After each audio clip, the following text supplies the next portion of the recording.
দর্শক দেখেন, এই হচ্ছে আমার ম্যাজিক চাই। আর এই ম্যাজিক চায়ের মধ্যে এই মাছ পড়ছে। অনেকে খারাপ বলবেন যে এই চায়ের মধ্যে আবার এই মাছ পড়ে কীভাবে। আসলে আমাদের এখানে একটা পুকুর আছে। আজকে কয়েকদিন যাবত টানা বৃষ্টি হচ্ছে। তো এই বৃষ্টির কারণে পুকুরের পার মানে একদম ভাঙে গেছে।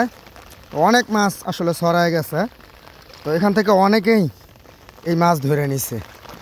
তো আমার এই চায়ের এনো আইছে, ঠিক আছে। তো আবার পরে মানে এর মধ্যে থেকে আমি এই মাছটারে পাইছি। সম্ভবত এটা এখানে লুকাইতে চাইছিল, কিন্তু লুকাইতে পারে নাই। এই যে দেখেন আমার চাই ওইখান থেকে ধরে এই যে পর্যন্ত হচ্ছে আমার ম্যাজিক চাই। তো লুকাইতে পারে নাই, তো সেজন্য আমি ধরে ফেলছি, ঠিক আছে। এখন আমি এটা নিয়ে বাড়ি যাব। দেখেন কত বড় পাঙ্গাস, দেখছেন। কেউ আর বলে না যে মরা, দেখছেন একদম জেতা, একদম জেতা। কিন্তু এটা কিন্তু মরা মাছ না ভাই, দেখছেন। এই যে জেতা, এই যে এই যে এই যে করে কি, এই যে করে কি, দেখছেন। এই যে জায়গা ছেড়ে দিলেই যাইব গা, কিন্তু আমি তো এটা ছাড়তাম না। দেখেন একদম জেতা মাছ।